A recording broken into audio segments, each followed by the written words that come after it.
जय माता दी। नवरात्रि का आज दूसरा दिन है और इस दिन पूजित होती है माँ ब्रह्मचारिणी। माँ ब्रह्मचारिणी तप, संयम और भक्ति की देवी है। उनकी साधना करने से जीवन में धैर्य, शांति और सफलता की प्राप्ति होती है। जैसे माँ ब्रह्मचारिणी ने तप से शिव को पाया, वैसे ही आपके जीवन में भी सुख, शांति और सफलता है। यदि आप भी माँ का आशीर्वाद पाना चाहते हैं तो इस वीडियो को लाइक और शेयर जरूर करें और चैनल राधे श्याम की दीवानी को सब्सक्राइब करें ताकि नवरात्रि की हर कथा माँ के आशीर्वाद की तरह आपके घर तक पहुँच सके। तो चलिए कथा सुनते हैं। नवरात्रि के दूसरे दिन माँ ब्रह्मचारिणी की पूजा होती है। उनका नाम ही उनके स्वरूप और साधना का परिचायक है। ब्रह्म अर्थात तपस्या और चारिणी अर्थात आचरण करने वाली, अर्थात वह देवी जो घोर तप और ब्रह्मचर्य का पालन करती है।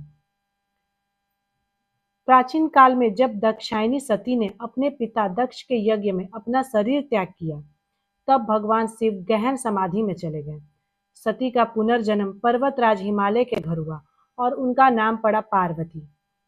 पार्वती माता बचपन से ही भगवान शिव के प्रति अनुरक्त थी। वे सदैव भगवान शिव को अपने पति रूप में पाना चाहती थी, लेकिन भगवान शिव ने माता सती के त्याग के पश्चात संसार से विरक्ति ले ली थी। देवताओं ने जब देखा कि केवल भगवान शिव ही तारकासुर जैसे राक्षस का वध कर सकते हैं, तो उन्होंने नारद जी से आग्रह किया कि वे पार्वती को शिव जी के पति रूप में पाने के लिए प्रेरित करें। तब नारद जी का मार्गदर्शन हुआ और एक दिन नारद जी पर्वतराज हिमालय के घर गए। उन्होंने पार्वती जी से कहा, बेटी, यदि तुम भगवान शिव को पति रूप में पाना चाहती हो, तो तुम्हें कठोर तपस्या करनी होगी। कई वर्षों तक कठिन तप करके ही तुम महादेव को प्रसन्न कर पाओगी। माता पार्वती ने बाल्यावस्था से ही निश्चय कर लिया कि वे शिव जी को ही पति बनाएंगी। उन्होंने बिना किसी संकोच के तपस्या का संकल्प ले लिया। माता पार्वती ने घोर तप किया। प्रारंभ में वे केवल फल फूल खाकर जीवित रहीं। वर्षों तक केवल बेलपत्र और पत्तों पर आश्रित रही। इसके बाद उन्होंने कई हजार वर्षों तक केवल जल ग्रहण किया। उन्होंने खुली धूप, वर्षा और कठोर सर्दियों को सहा। उनके शरीर का लावण्य क्षीण हो गया, मगर मन अडिग रहा। उनका हृदय केवल भगवान शिव के ध्यान में लीन रहा। इधर पार्वती माता की घोर तपस्या देखकर पूरे त्रैलोक में आश्चर्य छा गया।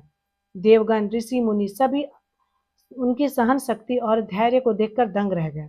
यहाँ तक कि ब्रह्मा जी और विष्णु जी भी उनकी स्तुति करने लगे। इंद्रदेव ने तो कई बार उनकी तपस्या को तोड़ने का प्रयास किया, किंतु वे सफल ना हो सके। पार्वती माता अपनी साधना में एकदम अटल बनी रही, क्योंकि इंद्रदेव को भी और सारे देवताओं को चिंता होने लगी कि इधर महादेव अपनी विरक्ति से बाहर नहीं आ रहे हैं और कहीं माता पार्वती का ये शरीर अपने शरीर को त्याग ना कर दे तपस्या करते हुए। मगर भक्ति की जीत होती है। आखिरकार पार्वती माता की यह कठिन तपस्या सफल हुई। भगवान शिव ने उन्हें दर्शन दिए और वरदान मांगने को कहा। माता पार्वती ने विनम्रता से कहा, स्वामी, मेरा जीवन केवल आपके चरणों के लिए है। मैं जन्मों जन्मों से केवल आपको ही पति रूप में चाहती हूँ। भगवान शिव उनकी भक्ति, निष्ठा और तपस्या से प्रसन्न हो गए और उन्होंने पार्वती माता को अपनी अर्धांगिनी स्वीकार किया। इसी तपस्या के कारण पार्वती माता का नाम पड़ा माँ ब्रह्मचारिणी। माँ ब्रह्मचारिणी का स्वरूप अत्यंत तेजस्वी और दिव्य है। उनके दाहिने हाथ में जपमाला और बाएं हाथ में कमंडल रहता है। वे सफेद वस्त्र धारण करती हैं और उनके मुख पर शांति और सौम्यता की छवि रहती है। उनका स्वरूप देखकर साधक को तप, संयम और शांति का आशीर्वाद मिलता है। माँ ब्रह्मचारिणी की पूजा में उनकी प्रतिमा या चित्र को गंगा जल चढ़ा के चंदन, अक्षत, रोली और सफेद पुष्प अर्पित करें। उन्हें शक्कर या मिश्री का भोग विशेष प्रिय है, अतः आपको पूरी तरह से ध्यान रखें कि आज माँ ब्रह्मचारिणी को शक्कर का भोग जरूर लगाना है। उसके बाद उनकी आरती करें और ध्यान लगाएं। साधक को जीवन में आने वाली कठिनाइयों को सामना करने का सामर्थ्य मिलता है माँ ब्रह्मचारिणी की पूजा से। तब संयम और धैर्य की शक्ति प्राप्त होती है। कन्याओं को उत्तम वर की प्राप्ति होती है और विवाहित स्त्रियों के दाम्पत्य जीवन में सुख, शांति और सौभाग्य की वृद्धि होती है। इसी से जुड़ी एक और कथा आती है। एक बार सभी देवताओं और ऋषि मुनियों के बीच यह चर्चा हो रही थी कि संसार में सबसे महान शक्ति किसके पास है।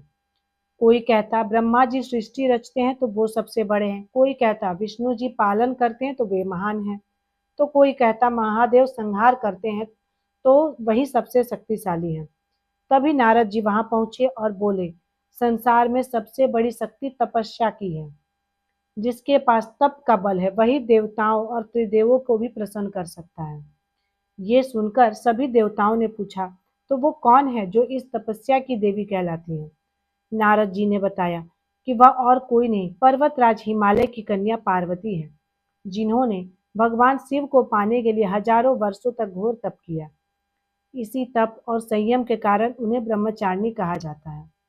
वह केवल अपने तप के बल से भगवान शिव को प्रसन्न कर पाई और संसार को यह शिक्षा दी कि धैर्य और तपस्या से असंभव भी संभव हो सकता है। ये कथा हमें सिखाती है कि तप और संयम से ही जीवन की कठिनाइयों पर विजय पाई जा सकती है। माँ ब्रह्मचारिणी स्वयं शक्ति की अधिष्ठात्री देवी है और उनका आशीर्वाद पाने से भक्त को आत्मबल, धैर्य और साधना का फल प्राप्त होता है। ये थी माँ ब्रह्मचारिणी की पावन कथा।